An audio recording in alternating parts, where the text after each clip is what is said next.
देख चुके हैं कई कहानियां। कौन सी कहानी इससे पहले आपकी कक्षा में हुई थी बताइए? कंचा। कंचा।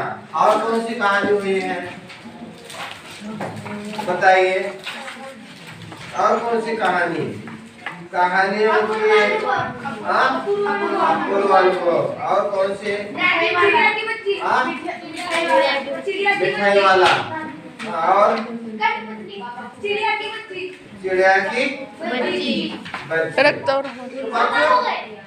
हमारे अपने इस पाठ्यक्रम में वसंत में ये सारी कहानी आई है, निबंध आए हैं, पत्र आए हैं, या तो फिर कविताएं आई।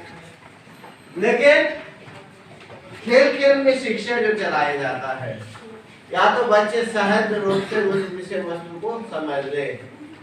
इस आधार पर अब जो है नई प्रणाली हमारे अपने पाठ्यक्रम के आधार पर या तो संपूर्ण भारतवर्ष के लिए शिक्षा में परिवर्तन लाने के लिए इस प्रकार का एक नया या तो फिर नया अध्याय जोड़ने के लिए या तो फिर नई शिक्षा प्रणाली के साथ साथ इसको आपके लिए लागू करने के लिए ऐसी कुछ बातें आई हैं कि बच्चे क्या करें, कहानी को कविता करें, कविता को कहानी करें, है ना। जैसे आज एक कविता हम देखने वाले हैं, क्या शीर्षक है उसका? एक दिन का। हाँ, एक दिन का, है ना।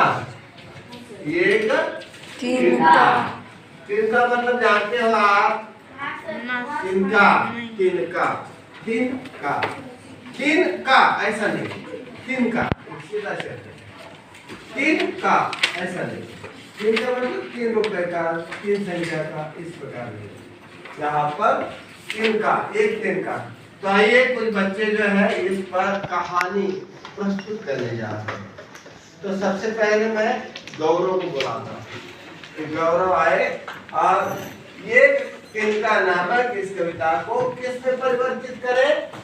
कहानी में। कहानी में। तो आइए ये तिनका का अब जो है कहानी बनेगी, है ना। तो ये यहाँ पर आर्ट या तो फिर कला, ये कला है। कौन सी कला है कि हम कविता को किस में बदल रहे हैं? कहानी में। कहानी में बदल रहे हैं। तो इसी प्रकार आज इस कविता को बदलने जा रहे हैं। 3-4 बच्चे हैं जो बारी बारी से आएंगे और फिर उसको आपके सामने प्रस्तुत करेंगे। सबसे पहले आएंगे मान्यवर गौरव। अच्छा, तो आपकी कक्षा का ये आपका सहपाठी यहाँ पर प्रस्तुत करने जा रहा है शायद हरियावत की कविता है ना? किसकी है? हरियावत है। अच्छा, अविनाश सिंह उपाध्याय हरियावत। हरियावत मेरा भी सही है, मुझे लगा मैं गलत तो नहीं। अच्छा आइए, चलो हाँ ये ना मेरे पास, ठीक ले लीजिए। हाँ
आप प्रस्तुत कर लीजिए ना इसको, बाद में लिखिए।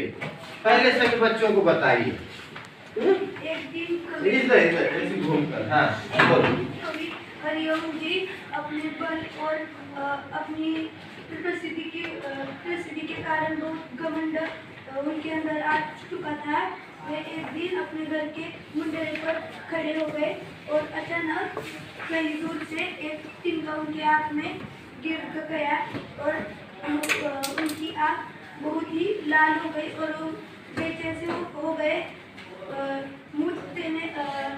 उनको मूर्त देने के लिए लोग कपड़ा लाए और उनकी जो एक थी वो चली गई और बाद में बहुत समय बाद वो तिनका किसी तरह से बाहर आ गया और उनको समझ गया कि हमें इतना नहीं चाहिए क्योंकि हमारे लिए बहुत छोटी सी गोश्त है ना वो भी भारी पड़ सकती है। हो गया?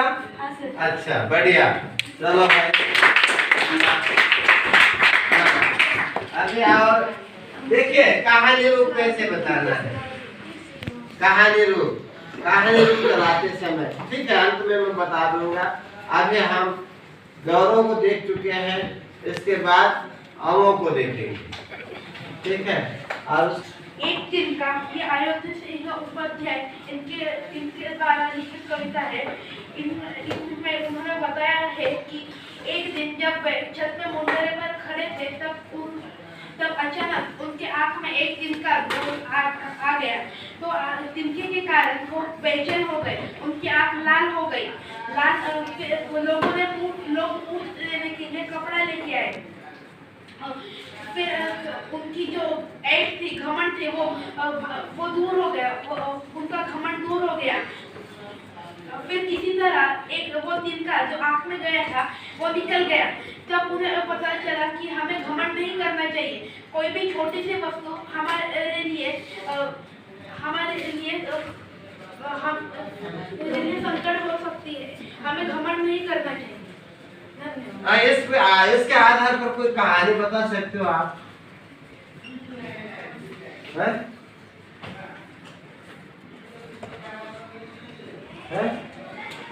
बैठो। एक बड़ा घना जंगल,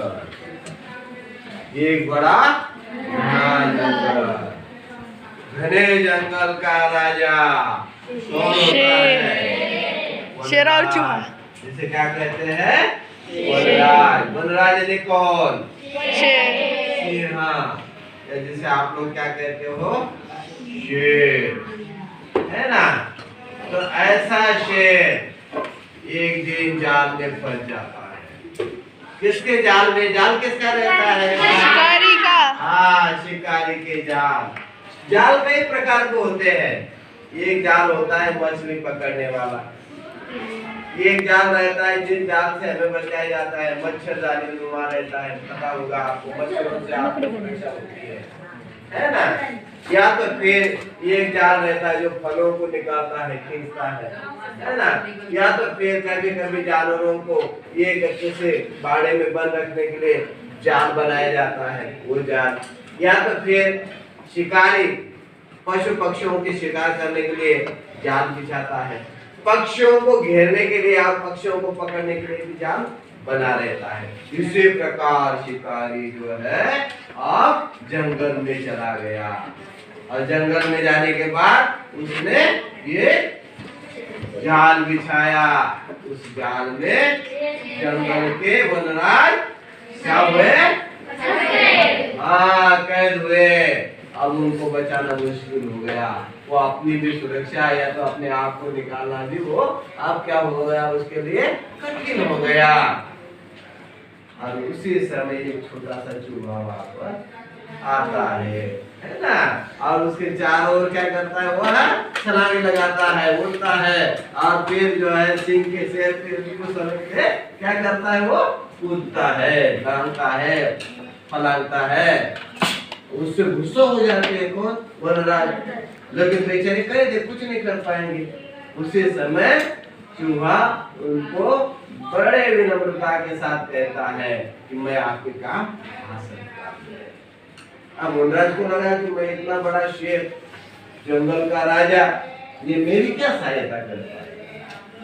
और बच्चों उस कहानी में आपने ये भी देखा होगा कि वो बात में क्या करता है, उस जाल के टुकड़े हाँ अपने पहले दांतों से उसको कुतरता हुआ उसके क्या कर देता है, टुकड़े टुकड़े टुकड़े टुकड़े टुकड़े टुकड़े टुकड़े कई टुकड़े कर देता है, जिससे किसकी छुटकारा हो जाती है या तो कौन छूट जाता है, वनराज हाँ, जिससे मुक्ति मिलती है किसको, वनराज को। बच्चों इस दुआ हमें कभी किसी पर किसी भी प्रकार किसी को अपमानित नहीं करना चाहिए, किसी को बुरा नहीं मानना चाहिए, क्योंकि छोटा व्यक्ति और छोटा जीव जंतु हमारे कहीं न कहीं पर तो काम आ सकता है। इसी प्रकार इस कहानी में या इस कविता में जो हम देख रहे हैं एक छोटा सा तिनका कहानी इस प्रकार बतानी है ना। कवि कहाँ पर चला गया था, कवि गया था घूमने गया था कहीं नहीं हाँ, कभी अपने ही घर के छत पर मुंडेरे पर चढ़ा था, ठीक है। अभी तो एक कहानी मैंने बताई, इसी प्रकार आपको क्या करना है, एक तिनका की कहानी को, एक कविता को कहानी के रूप में रूपांतरित करना है, परिवर्तित करना है, अनुवादित करना है, अनुवादित नहीं क्या कहेंगे उसे, रूपांतरित कहेंगे, है ना।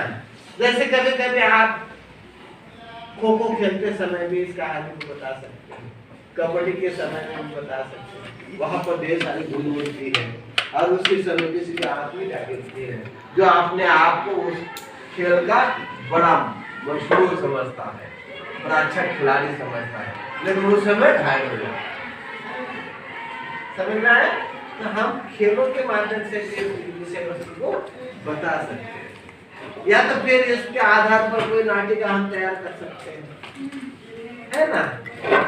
अभी आपको समय दे रहा हूँ, आप उसको कैसे बनाएंगे बताइए। चलिए अब जो है छात्र आ जाएगा। रामपुर नामक एक बहुत बड़ा गांव था, उसमें बहुत सारे वो मतलब अपने जो कुश्ती होती है उसके लिए बहुत मशहूर था। वहाँ पर जो सोनू था वो उसमें सबसे माहिर था और उसे बहुत घमंड था कि उसे कोई भी नहीं हरा सकता। लेकिन एक बार वो एक मतलब छोटे उसके कद से छोटे व्यक्ति को मिलता है और वो कहता है कि मैं तुम्हें हरा दूंगा। तो सोनू उसका अपमान करता है कि तुम मुझे नहीं हरा सकते, मैं बहुत बलवान हूँ। लेकिन वो जो छोटा व्यक्ति है वो उसे हरा देता है। इससे हमें यह पता चलता है कि हमें किसी का भी अपमान नहीं करना चाहिए तथा किसी को भी कम नहीं समझना चाहिए, क्योंकि जो कम होती है वो भी हम पर हावी हो सकती है। यही प्रस्तुतिकरण इस कविता में हरिओम जी ने किया है। और हमें अपने आप पर या तो किसी भी वस्तु पर घमंड नहीं करना चाहिए। कितना बढ़िया बता रहा है। और कौन करना चाहता है, और एक तो कोई था, आ जाओ बेटा। हाँ सुंदर। लेखक हरिओम जी की कविता एक तिनका। इस कविता को आज मैं कहानी के रूप में आप सबको बताने वाला हूँ। एक दिन हरिओम जी अपने घर के छत पे खड़े थे, तो वो बहुत ज़्यादा प्रसिद्ध थे, इसलिए उन्हें बहुत घमंड था कि मैं बहुत प्रसिद्ध हूँ, मैं ये कर सकता हूँ, मैं वो कर सकता हूँ, ऐसा उनको घमंड था। तो वो छत पर ऐसे ही गए थे, वहाँ पर वो छत पे खड़े थे, तो अचानक से दूर से तिनका आया और उनके आँख में चला गया। तो उनको पहले तो समझ नहीं आया, फिर उसके बाद उनकी आँख जो है वो लाल होने लगी। उसके बाद उनको समझ आया कि आँख में कुछ चला गया है। तो उसके बाद उनके जो लोग थे उनके घर में वो कपड़ा लेके आए, वो बहुत बेचैन हो गए थे, उन्हें वो बहुत ज़्यादा बेचैन हो गए थे। उनकी आँख लाल हो गई, वो दुखने लगी। एक तिनके के कारण उनकी आँख लाल होकर दुखने लगी। उसके बाद लोगों ने कपड़े से लेकर के उनका जो तिनका था वो निकाला, और जब उनके आँखों में जो तिनका गया था ना, तब उनका सारा घमंड टूट गया था, क्योंकि जब संकट आता है अपने ऊपर तब सारा घमंड हमारा टूट जाता है। जब किसी ने उन कपड़े से तिनका निकाला तब उन्हें समझ आया कि एक तिनका भी मेरा सारा घमंड तोड़ सकता है। उसके बाद उनका घमंड टूट गया और वो फिर से समझदार हो गए। इसलिए एक बार उन्होंने कहा था कि एक तिनके ने तेरा सारा घमंड तोड़ दिया। हाँ बढ़िया।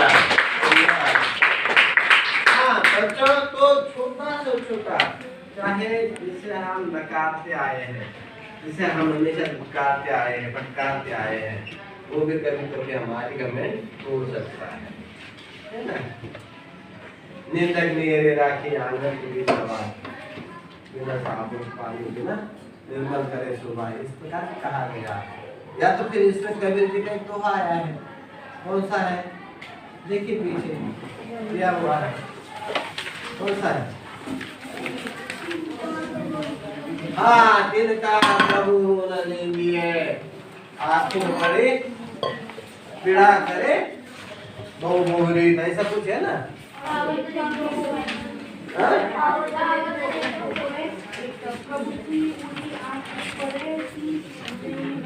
हाँ, तिनका कबू न लेंगे, पाव तले जो होए, कबू बुरी आँखी में परे पैर गिलेरी होए। तो इस प्रकार जो पैर के नीचे आ जाता है, जो छोटा सा चिंता हमारे आंखों में अगर आ सकता है, तो पीड़ा भयानक होती है। आप करना चाहते हैं? अच्छा, लड़कियों में कोई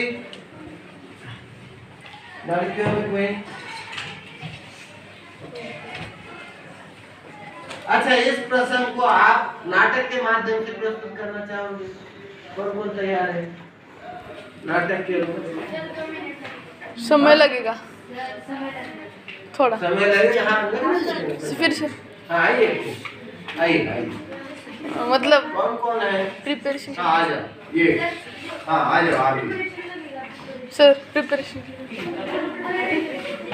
हाँ, लगने दीजिए ना, यहीं पर अभी शुरू कर दीजिए, उसको क्या है? सर थोड़ा समय। हाँ,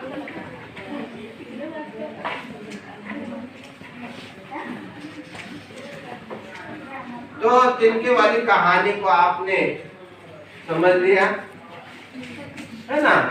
ये एक छोटा सा तिनका जो कि बड़े बड़े लोगों को किस प्रकार नामो हराम करता है या उनके कमेंट को चूर चूर करता है, वो हमने कविता को अब कहानी के माध्यम से देखा, जिसमें गौरव, अमोघ या फिर सार्थक, आप बेटा अपना नाम प्रथमेश, इन बच्चों ने आपके सामने प्रस्तुति की है। कितने मिनट का हो गया बेटा? 17। तो और कोई लड़की यहाँ पर प्रस्तुत करना चाहेगी? या तो कोई और नए तरीके से इसे प्रस्तुत करना चाहेगा या बताना चाहेगा? भले ही इस विषय वस्तु को हमने पहले समझा है, एक दिन का नामक कविता को कविता के आधार पर हमने चलाया, लेकिन अब नई प्रणाली जो आई है उस माध्यम से भी हमने यहाँ पर चलाया।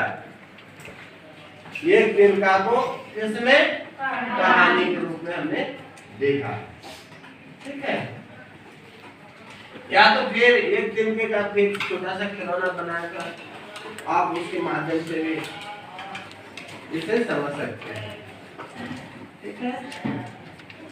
आइए, अगर कोई प्रस्तुत करना चाहेगा लड़कियों में कोई नहीं? अरे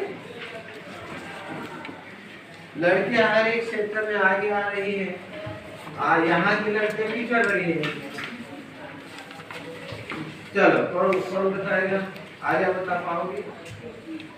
हाँ, चलो आज देखिए। हाँ,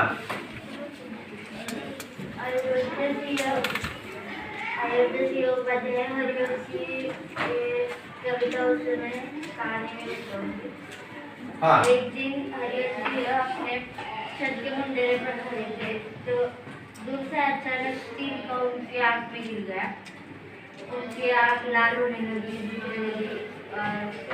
नीचे से लोग आए और उनकी आँखों में जो तिनका लगा निकाल दिया। चल, ओके।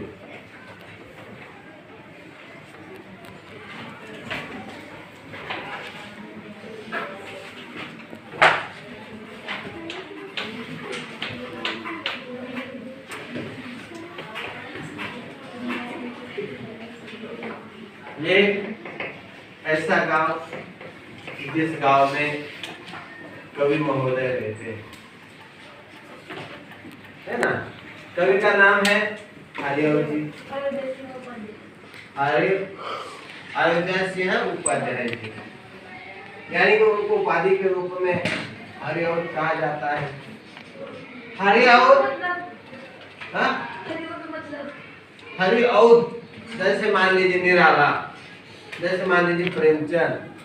प्रेमचंद जी का वो अपना नाम नहीं है, लेकिन उस नाम से वो बाद में लिखने लगे। जैसे कि मेरा नाम मैंने कहा था, उनका अपना नाम नहीं है, लेकिन फिर भी उनको उपाधि दी जाती है।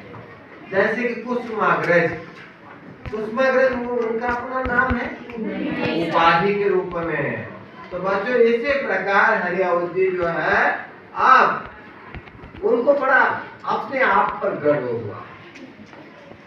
गर्व हुआ मतलब बड़ी हवेली है, शान शौकत है, आराम से रहते हैं, और आराम से रहने के बाद अपने ही घर पर अपने आप पर घमंड करते हैं।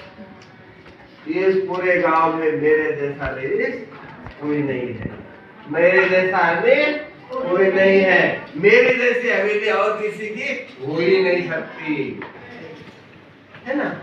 ऐसा घमंड करने वाला वह चला जाता है। कहाँ पर जाता है? हाँ, अपने ही उस इमारत, उस वास्तु के मुंडेरे पर चला जाता है ना।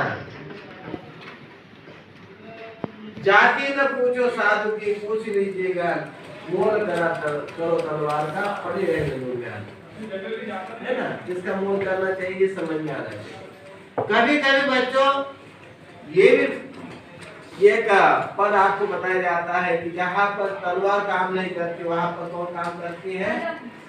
सुई काम करती है ना। वहाँ पर कौन काम करती है? सुई। तो मतलब फाड़ने का काम तलवार भले करेगी, लेकिन जोड़ने का काम करने वाली वो कौन है? सुई।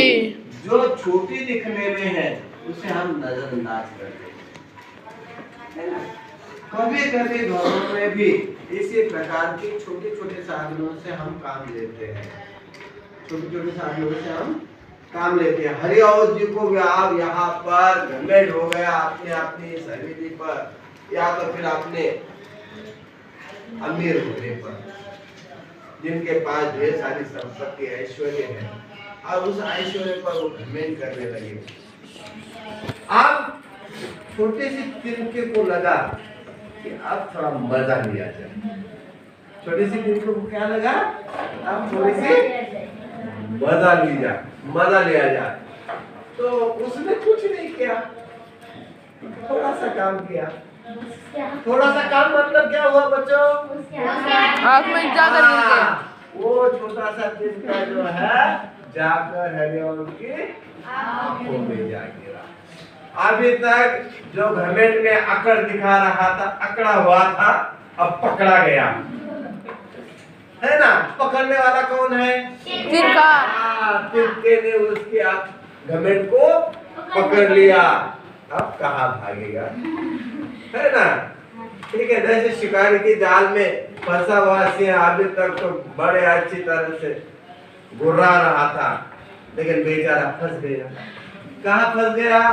जाल में। गया। अब कोई चारा नहीं है, अब छोटे सा चूहा तो उसे परेशान करने लगा, लेकिन कोई फायदा नहीं है। ठीक है, अंत में वही चूहा उसको क्या करता है?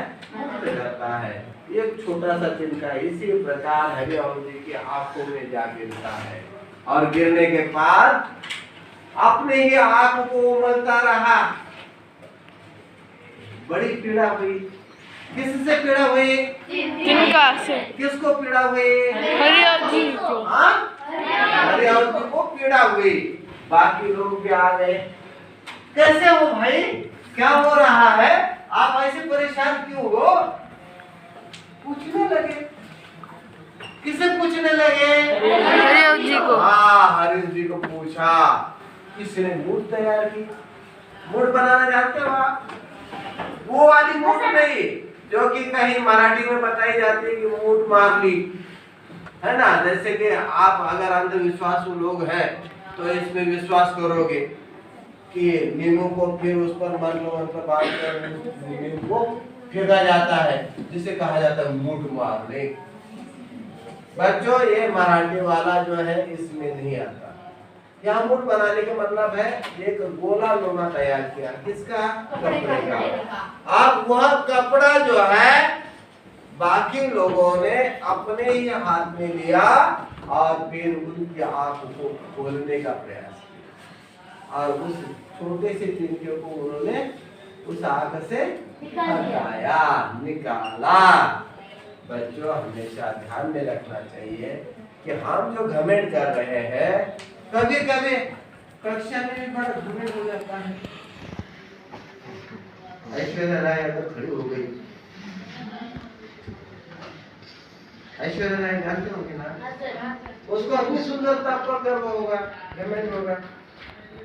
लेकिन हमारे गांव की ढेर सारी महिलाएं ऐश्वर्या राय है जो कभी घमंड नहीं करती है। बच्चों कहने का तात्पर्य इतना ही है, न तो हम किसी जाति पर, धर्म पर, रंग पर, भाषा पर या अपने अमीरी गरीबी पर या छोटे बड़ेपन पर गर्व न करें, घमंड न करें, है ना। तो ये घमंड एक दिन टूट जाता है, चाहे जितना भी रिकॉर्ड बनाए। कभी कभी अपना ही रिकॉर्ड हम खुद ही तोड़ते हैं। ऐसे कोई अनुभव आपने देखे हो?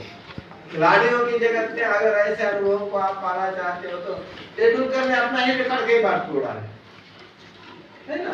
या तो किसी और ने बनाया हुआ रिकॉर्ड तोड़ने का काम दूसरा कोई खिलाड़ी करता है, इसलिए घमंड नहीं करना चाहिए। ताजमहल बनाया, ताजमहल बनने के बाद ऐसा विश्व में चर्चा होने लगी कि आप ऐसी कोई वास्तु नहीं, लेकिन ढेर सारी वास्तु आप ऐसे बन चुकी है।